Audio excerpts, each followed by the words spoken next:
하나님 말씀 보겠습니다. 고린도전서 15장 1절에서 11절까지 말씀입니다. 고린도전서 15장 1절에서 11절까지 말씀입니다.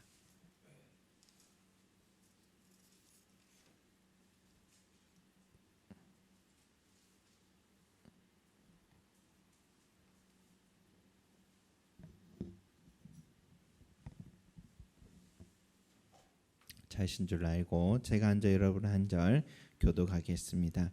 형제들아, 내가 너에게 전한 복음을 너희에게 알게 하노니 이는 너희가 받은 것이요 또 그 가운데 선 것이라.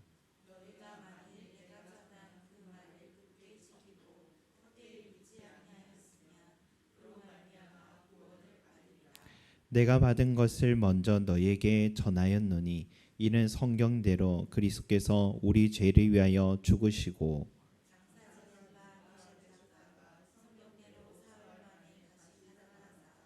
게바에게 보이시고 후에 12 제자에게와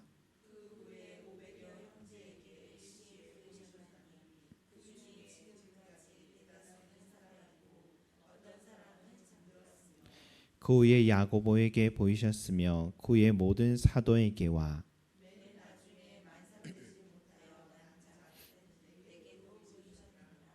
나는 사도 중에 가장 작은 자라. 나는 하나님의 교회를 박해하였으므로 사도라 칭함받기를 감당하지 못할 자니라.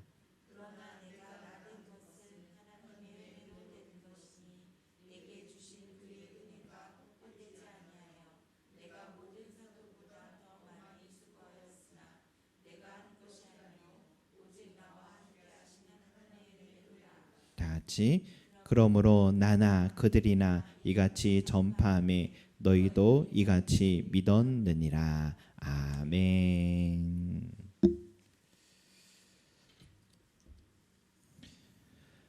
여러분, 목사님들께서 장례식장에서 가장 많이 들려주시는 말씀이 바로 이 고린도전서 15장 말씀인 것 같습니다. 왜 죽음의 자리에서 예수님의 이 부활에 관한 말씀을 전하실까? 죽음은 절망의 시간이요 슬픔의 장소입니다. 그래서 죽음이 주는 이 절망, 슬픔을 극복하는 힘은 이 부활의 소망뿐이기 때문입니다. 나이 듦, 질병, 사고로 인해서 내가 마주한 이 죽음의 두려움을 이길 수 있는 힘은 부활신앙뿐인 겁니다. 사랑하는 사람을 또 그 죽음으로 인해 슬픔과 절망 속에 있는 가족들과 성도들에게 가장 큰 위로와 힘은 바로 이 부활 소망뿐이기 때문에 이 고린도전서 15장 말씀을 전합니다. 이 고난 주간을 맞아서 이 고린도전서 15장을 통해 우리도 예수 그리스도의 죽으심과 부활의 소망을 이렇게 함께 나누기로 한 것은 이 죽음이라는 것이 실패와 절망이 아니라 생명과 부활의 영광을 위한 디딤돌이라는 것을 기억하기 위해서입니다. 이 한 주간 동안 예수님의 고난과 죽음을 묵상하면서 우리도 마주한 이 삶의 고난을 해석할 줄 알고 또 예수님의 부활을 묵상하면서 우리도 곧 얻게 될 부활의 영광을 기대하는 시간이 되셔서 모두 어렵고 힘들다는 이 세상 속에 복음의 능력과 믿음과 용기를 얻기를 소망합니다. 여러분, 바울은 고린도 교회에 대해서 염려를 참 많이 했습니다. 목회자는 교회를 염려를 많이 하죠. 때론 빌립보 교회처럼 고맙고 힘이 되는 교회가 있고 또 근심이 되는 교회를 만날 때가 있죠. 고린도 교회와 성도들은 바울에게 근심을 주는 교회 중 하나였습니다. 여러 가지 이유가 있는데 고린도 교회는 그 지역 자체가 아주 번창하는 상업지역이었습니다. 경제가 풍부하니 사람들이 많이 몰려들었어요. 자연히 다양한 종교들도 모여들기 시작합니다. 풍요할수록 인간은 오히려 하나님을 멀리하기도 하고 타락하기도 합니다. 이러한 도시처럼 어떤 남자는 교회 안에 다니는 사람인데도 어떤 남자는 자기 아버지 아내와 동거를 하기도 하고 교회의 갈등을 세상 법정에 끌고 와서 해결받으려 하고 창녀와 합하는 행위를 서슴없이 저지르고 자연 또 잘못된 성령의 은사주의에 빠지고 우상의 제물을 먹고 또 성만찬에서 가난한 자를 차별하는 일, 문제가 많은 교회 중에서도 고린도 교회는 종합 선물 세트 같았습니다. 그 중에서도 가장 심각한 문제는 이 고린도 교회에는 죽은 자의 부활을 믿지 않는 신자들이 있었다라는 사실입니다. 앞에 모든 교회 안의 문제들도 사실은 죽은 자의 부활을 믿지 않는 것과 부활 신앙의 부재와 연관이 있다라고 여긴 것입니다. 그래서 바울은 15장 전체를 통해서 죽은 자의 부활이란 분명히 존재한다는 것, 그것은 예수님께서 부활하셨다는 사실을 증명함으로써 예수님께서 부활하신 것처럼 우리도 죽은 후에 다시 부활한다는 사실을 믿게 하기 위함이었습니다. 여러분, 부활신앙은 믿지 않는 자들에게도 문제지만 열심히 신앙생활하고 있는 바로 저와 여러분들에게도 중요한 문제입니다. 죽은 자의 부활이 없다면 그리스도인들처럼 어리석고 헛된 수고를 하는 사람들은 없을 겁니다. 예수를 믿기 때문에 절제하는 일들이 얼마나 많습니까? 봄날이 되면 여행 가기 참 좋은 날인데 교회에 예배 드리러 와야 하잖아요. 여기저기 내야 되는 세금도 없지 않은데 교회에 내는 헌금은 적지 않은 부담일 수 있습니다. 예수를 믿는다는 이유로 세상 같았으면 한 소리하고 싸울 수도 있는데 인내하고 참고 기다려줘야 하는 일 얼마나 많았습니까? 이 모든 절제, 인내, 견디는 것이 다 부활신앙 때문이었습니다. 만약 죽은 자의 부활이 없다면 우리 그리스도인들만큼 억울한 사람들은 없을 겁니다. 세상 사람들처럼 즐길 거 다 즐기고 하고 싶은 거 다 하고 살았을 것입니다. 사람들의 눈에 띄지만 않는다면 무슨 죄라도 다 지으면서 살았을 것입니다. 그래서 바울은 고린도 교회가 또 성도들이 죽은 자의 부활을 믿지 않는 이 문제를 외면할 수가 없었던 것입니다. 하지만은 부활신앙을 갖기 전에 분명히 믿어야 하는 사실은 예수 그리스도께서 죽으셨다. 예수님의 죽음입니다. 예수님의 죽음이 명확해야지만 부활을 논할 수가 있기 때문이에요. 그래서 바울은 예수님의 부활을 논하기 전에 먼저 예수님의 죽으심과 그 이유를 언급하고 있습니다. 우리 3절 4절을 다시 한번 같이 읽겠습니다. 3절 4절 시작. 내가 받은 것을 먼저 너에게 전하였노니 이는 성경대로 그리스도께서 우리 죄를 위하여 죽으시고 장사 지낸 바 되셨다가 성경대로 사흘 만에 다시 살아나사. 아멘. 여기서 바울은 내가 받은 것을이라고 시작합니다. 바울은 예수님의 죽음을 직접 목격한 것은 아닙니다.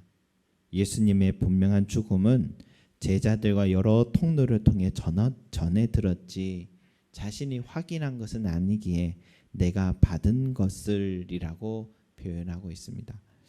그럼에도 바울은 누구보다 예수님의 죽음의 역사적 사실성을 확신을 가졌어요. 누가복음에서 예수님의 죽으심을 상세하게 기록해 둔 것은 저자 누가의 스승인 바울의 의지이기도 했던 것입니다. 예수님의 죽음을 믿지 못하는 사람이 예수님의 부활을 말할 수 없기 때문이에요. 그러나 예수님의 죽음의 사실성도 중요하지만 더 중요한 것은 예수님이 왜 죽으셨는가입니다. 왜 죽으셨는가? 그래서 바울은 성경대로 우리 죄를 위하여 죽으시고 라고 말한 거예요. 예수님의 죽으심이 우리 죄를 위한 것임을 아는 것은 너무 중요합니다. 당신은 부활을 믿습니까? 라고 묻기 전에 당신은 죄인이며 예수님이 당신의 죄를 위하여 죽으셨음을 믿습니까? 라는 질문이 앞서야 한다라는 것입니다. 저와 여러분들은 자신이 죄인임을 인정하고 있습니까? 성경은 인간이 이렇게 정의합니다. 선한 사람은 없나니 하나도 없도다. 하나도 없다. 여러분, 중세 시절까지는 우주의 중심에 하나님을 두고 있었습니다. 하나님의 말씀이 기록된 성경이 우주를 바라보는, 세상을 바라보는 중심이요 가치관이었습니다. 그러나 예술, 문학, 철학, 과학 모든 분야의 중심에 이제는 하나님이 아니라 인간을 두기 시작합니다. 이것을 세상에서는 계몽주의 시대다라고 부릅니다. 예술과 문학은 인간의 몸을 관찰하고 조각하고 그림 그리기 시작했습니다. 철학과 법은 인간의 이성을 도덕의 중심으로 윤리학을 세웠습니다. 의학은 인간의 생명을 연장할 수 있고 죽음도 극복할 수 있다는 희망을 갖기 시작했습니다. 과학은 태양을 중심으로 지구가 돈다는 것을 발견하고서 성경의 세계관을 거부하기 시작하고 인간의 이성이 중심이 된 유토피아를 꿈꿨습니다. 성경의 세계관을 거부하고 나니까 자연히 인간이 죄인이란 사실도 반대하기 시작했고 인간은 모든 걸 할 수 있고 선하다는 낙관론에 빠지기 시작했습니다. 이것을 세상에서는 르네상스 시대다라고 불렀습니다.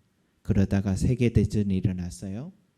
1차, 2차 세계대전을 통해서 그 낙관론이 인간은 선하다는 낙관론이 좌절하기 시작했어요.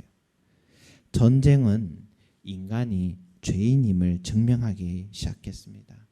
의학과 과학의 발달은 전쟁의 도구가 됐고 전쟁은 의학과 과학을 더 발전시키는 아이러니가 일어나기 시작했습니다.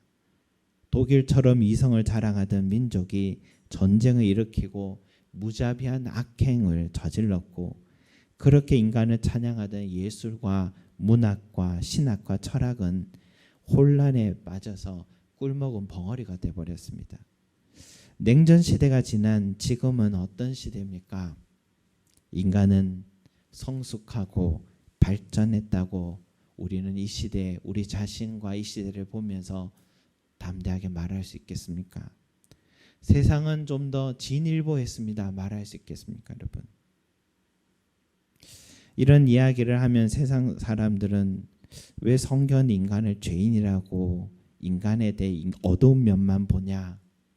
그렇게 그래도 재난이 일어나고 하면 후원금도 보내고 현장에 달려가 필요를 돕는 인간 성 속에 선한 면도 있지 않느냐라고 질문하지만 여러분 성경은 인간을 무조건 비관적으로 말하지 않습니다.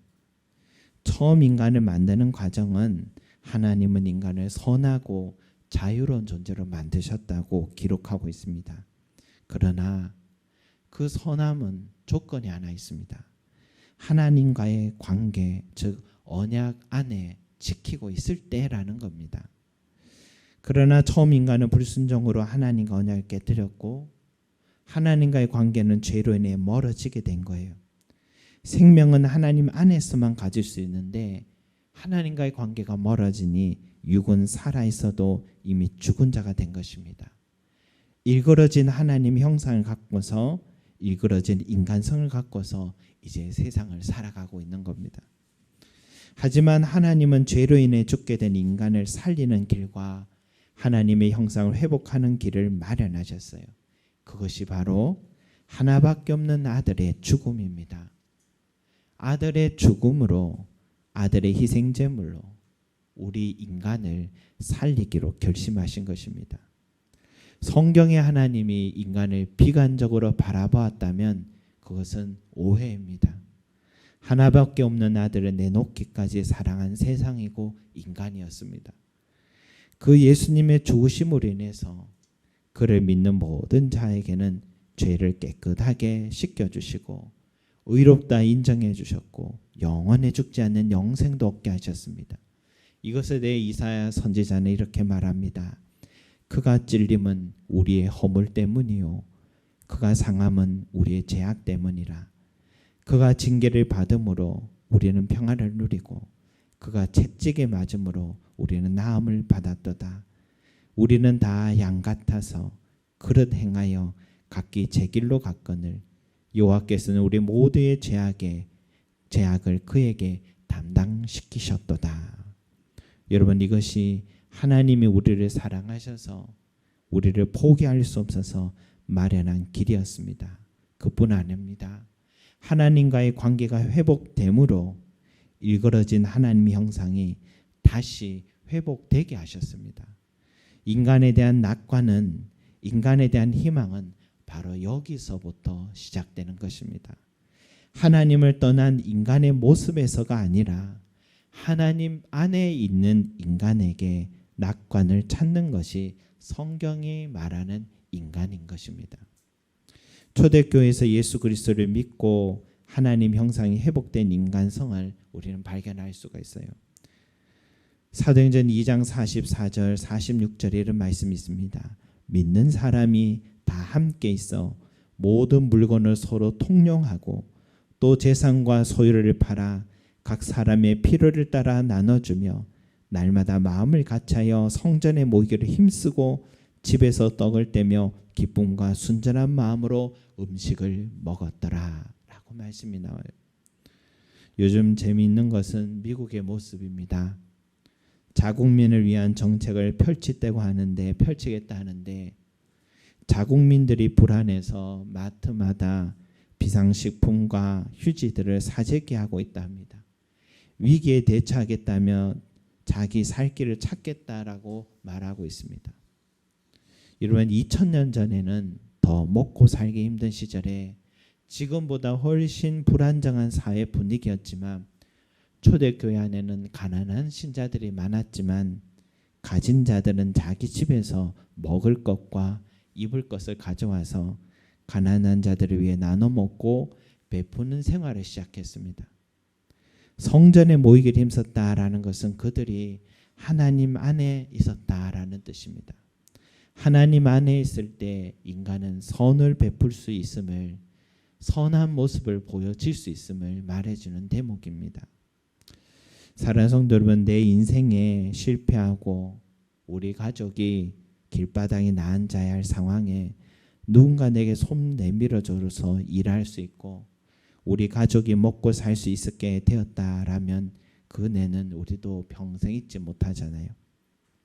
비교할 수 없는 이야기지만 하나님께서 하나밖에 없는 아들을 내주셔서 성경대로 그리스도께서 우리 죄를 위해 죽으시고 그를 믿는 우리로 하여금 영원한 생명의 나라에 이르게 하신 것은 너무나 큰 은혜요. 이 땅에서도 천국에서도 영원히 찬송할 노래인 줄로 믿습니다. 그뿐 아니라 성경대로 그리스도께서 우리 죄를 위하여 죽으심으로 말미암아 우리 안에 일그러진 하나님의 형상이 다시 회복될 수 있는 길을 열어주신 것은 너무 큰 은혜입니다. 심리학에서는 어린 시절의 상처로 인해 쓴뿌리로 인해 인간성이 변화는 불가능하다라고 말합니다. 정말 그렇겠습니까? 그러기에 성경에 예수님을 만나고 변화된 사람들이 너무 많습니다. 베드로가 변했고 사마리아 여인이 변했고 삭개오가 변했고 바울 자신도 변했습니다. 인격만 변한 게 아닙니다. 고난 속에서도 죽음의 위협 속에서도 예수님 안에 있는 사람들을 두려워하지 않게 시작하고 포기하지 않기 시작하고 믿음으로 끝까지 전진하는 전혀 새로운 인간으로 변했습니다. 저도 우리 교회 성도들을 보면서 시련과 고난이 찾아오고 사람으로 인해 시험이 찾아올 때마다 전에 같았으며 흔들렸고 넘어졌을 텐데도 주님이 주신 은혜 안에서 인내하고 견디고 이겨나가는 모습을 볼 때 하나님 안에서 참 많은 변화가 일어난다라는 것을 보게 됩니다. 그래서 바울은 10절에 이렇게 고백하고 있습니다. 우리 10절 말씀 같이 읽어보겠습니다. 시작. 그러나 내가 나 된 것은 하나님의 은혜 된 것이니 내게 주신 그의 은혜가 헛되지 아니하여 내가 모든 사도보다 더 많이 수고하였으나 내가 한 것이 아니요 오직 나와 함께 하신 하나님의 은혜로라. 아멘. 바울에게만 하나님께서 함께 하시고 그의 삶이 변화된 게 아닙니다. 저와 여러분들도 우리의 성품이 변해가고 많은 일들과 고난 속에서도 능히 감당할 수 있는 것은 하나님이 나와 함께 하신 은혜 때문인 줄 믿습니다. 예수 그리스도의 죽으심으로 내가 나았다라는 그 은혜가 있기에 우리에게는 소망인 줄 믿습니다.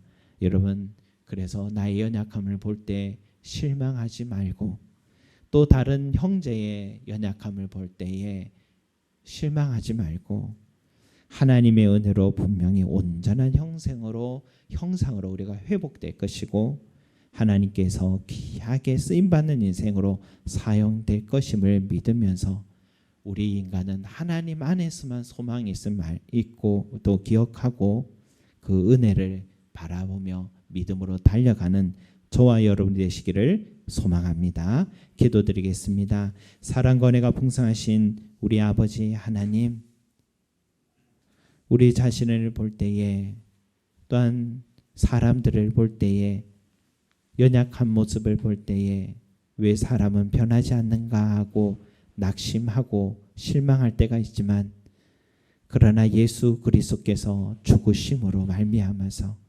우리의 죄가 씻겨지고 우리가 나음을 입었다라는 말씀을 다시 한번 믿습니다. 주여, 그리하여서 성경에 많은 사람들이 변하였습니다. 전혀 새로운 사람으로 그 인간성이 회복되었듯이, 하나님 형상이 회복되었듯이 주여 오늘 우리의 삶도 하나님의 은혜 안에서 회복됨을 믿게 하여 주시옵소서.